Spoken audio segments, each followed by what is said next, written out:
Hi everyone, welcome back to my channel. This is Alex, and the channel is the Written Word Library. Today I am bringing you two books, that's right, two for the price of one. We have The Blade Itself, which is by Joe Abercrombie. It is a grimdark fantasy um, that is very character focused, is the way I would describe it. The other book we have today is called The Shadow of the Torturer, which is by Wolfe.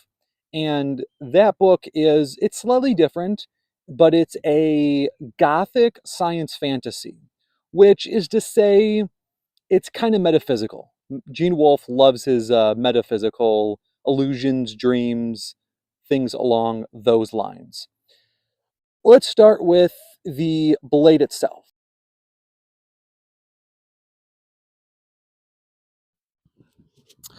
All right, so talking about the blade itself, and these are going to be non-spoilers. If people want me to make a spoiler video, I will, but for the two books I'm going to talk about, it's going to be spoiler free. Um, so the blade itself. This is what people call a grim dark fantasy, and a lot of people say this is also character focused. And that is very true. We are essentially thrown into this world with these characters who are in different places. And as you're reading the book, you're wondering, are they going to come together? And if they are going to come together, how? How are they going to come together? And each of the characters, they're not all good people, and that's the reason why this is considered grimdark, because not all the characters are entirely nice people. They're likable, right? Because you get to, it's interesting um, how Abercrombie can make characters likable even though they do horrible things and they have horrible thoughts. But those thoughts are very funny, and Abercrombie does a great job in The Blade itself of bringing out those characters. So let's get into who are these characters. You have this guy who some people call a barbarian. He's he's kind of one of those people who is a survivalist. I guess that would be the best term in our modern day, our modern lexicon. And he got separated from his group. Essentially, he was with a group of people and he got separated. And he doesn't know where to go, right? Imagine you have a group that you're just traveling around with, and then all of a sudden, and in this story, it isn't clear if they're going anywhere. Like they might just be hiding out, trying to evade attacks by certain groups that might come after them. And what that means is that there's not a clear direction of where the character is supposed to go. And he's actually the character that we first encounter some magic with. And he does connect with a magical character in this. His name is Logan Ninefingers. And I thought that was really interesting. I really did like his introduction. Another character we have here is Luther. Luther, he he's a guy who's essentially been given all his positions and all his titles, which essentially means is he's not used to having to work for something. But this story makes him work for it. Unfortunately, the big event that he's preparing for, I think Abercrombie really dropped the ball on it. I was so excited to see this fight, to see this battle with this other guy, and it just I what I think it was is I think it was told from the wrong perspective. I think it should have been solely from Luther's perspective, yet as we're reading about it, we're getting different people observing it. And I don't think that was the right choice here. I really don't. It did not build up the intensity in a way that I was hoping it would. And there's essentially a cop out when it comes to what happens during the fight and what happens during the battle. That just it left a bad taste in my mouth. Um, the another character we meet is this. this inquisitor. So what this guy does is he interrogates and tortures people to get information, which you would think, oh, I'm going to hate this character. No, he's probably the most likable character because he is someone who's had a fall from grace. He was someone who was going to accomplish such great things, yet unfortunately, circumstances happened where he becomes a prisoner of war, a POW, and his whole career just falls apart. And so you see this shell of a man and everybody looks at him with such pity. Um, and it really does bother him. He's just so great. The character's name was Glocta. You'll probably hear a lot of people talk about how great of a character he is. And the audiobook narrator, oh geez, that guy does such a great job with all the different voices. Phenomenal, phenomenal. After Glocta, who else do we have? We have this woman who, eh, she's kind of like Ygritte from Game of Thrones. She's this sort of wild woman who is very impressive, who's very uh, strong in battle, and you could definitely underestimate her. And as I'm describing all these things, you're probably wondering, how is this fantasy? Where is the magic? Where's the whimsy in this? And there definitely is. There is parts of this that honestly remind me, if any of you have played Hogwarts Legacy, it's very similar. There's definitely some scenes in the book that remind me of some plot lines in Hogwarts Legacy that I did enjoy, and I would say that the Hogwarts Legacy gave me a foundation for picturing what was going on. Because Abercrombie is not always the best at describing things and creating a world. So I did find it very reminiscent of Hogwarts Legacy, which might partially be that might be influenced by Abercrombie because Abercrombie's book, The Blade itself, came out before the video game, way before. So it wouldn't surprise me if they were trying to, when they tried to add a more darker storyline or a more magical, like hidden part to Harry Potter, they decided to do this. I think that was maybe the intention. Maybe I'm looking too much into it. Who knows? I would say if you're looking for a rating, I would say this book was near perfect for me. I would say 4.75 stars. Now, you may say, wait, why is it not 5 stars? Well, there is a scene in this that a character did something pretty bad and they didn't need to. It was not necessary. It did not add to the plot to me whatsoever. And that was really bothersome to me, is why would you have a character do a pretty horrific thing who was generally likable? So this was a likable character. This was someone who's considered a good guy, and he did this pretty bad thing, and I don't feel like this is adding to his character. Maybe down the line, but I don't really believe in giving a character, a good character, a bad thing to do, and then how do they come back from it. I think that's his intention with this, but I don't necessarily know if it worked, and it didn't really work for me. So that's the reason why it's not 5 stars. Okay, the blade itself, over. We've talked about the blade itself, we beat it to death. The second book that I'm going to be talking about is Shadow of the Torturer, which is by Gene Wolfe. Gene Wolfe's prose is just so interesting. I mean, the first 50 pages of this book, I'm going to be really honest, were just prologue.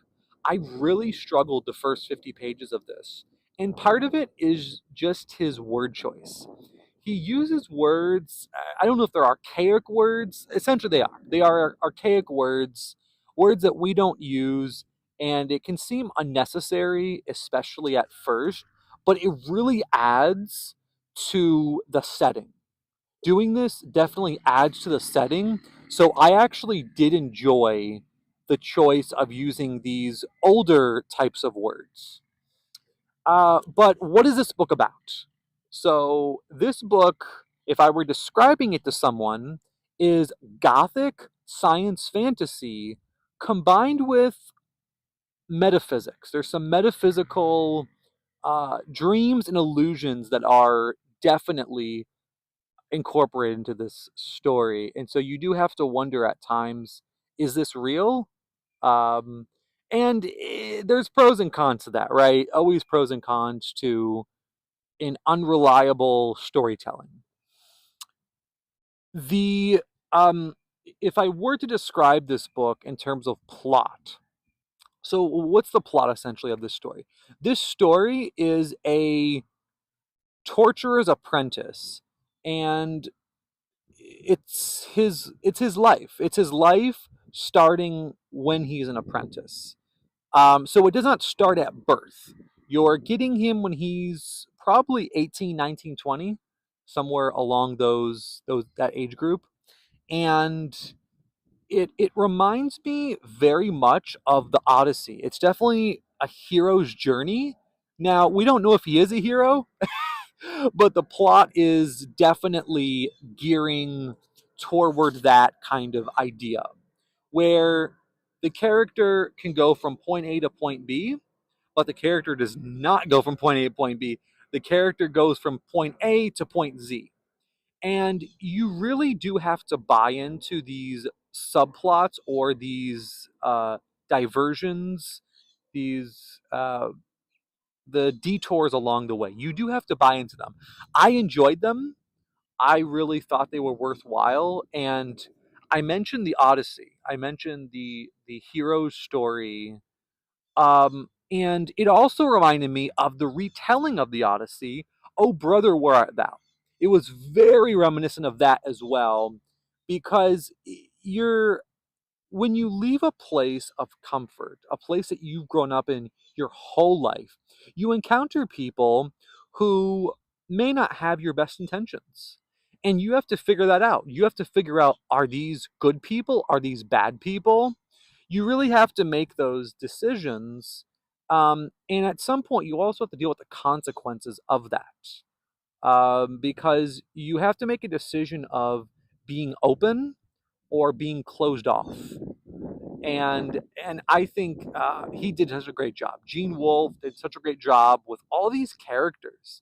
All the characters are really interesting in this story, but it feels this story feels like a dream. I will tell you that right now. This story 100% feels like an illusion or a dream, which raises the question of an unreliable narrator.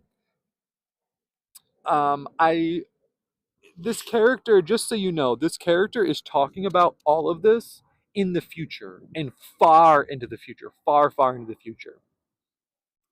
So you do wonder, is the character trying to paint himself in a positive light? Is all of this true? Is this essentially, who's left, right? If you were going to write a book and most of the people who know you might have died, might have passed away, can you stretch the truth a little bit? Is that possible? Are you allowed to do that? Is that right?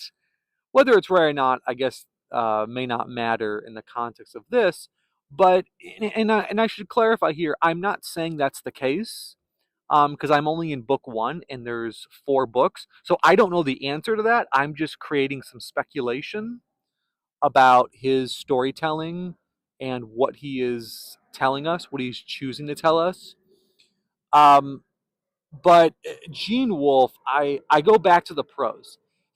What he decides to do is he decides to focus on something, and it's just a perspective at looking at something that I hadn't really thought about. Or in another author's hands, it could be very boring, very mundane, and you're just saying to yourself, oh my gosh, let's just skip this already. I'm bored of this.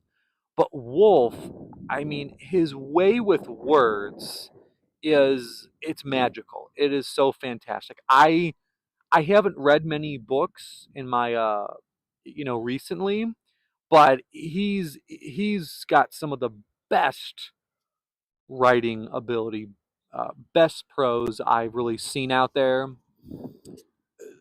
Because this is similar to the Odyssey and Oh Brother Where Art Thou, there things do happen in this book. And for some reason, I guess some people feel like nothing happens in the book. I completely disagree. I think so much happens in this book. Um, but it's really it feels like I said before. It does. You're almost wondering. This almost feels dreamlike to the point where is any of this real? You really do wonder how much of this is real.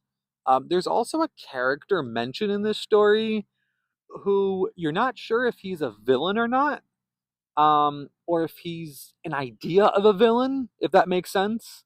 Where does this person truly exist? Or is this person simply a scapegoat for the government of saying, like, oh, we have to go after this guy?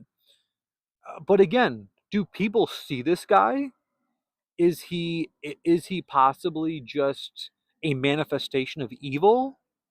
Right? Is he just in your head? Is he the bad parts of humanity that want you to do bad things?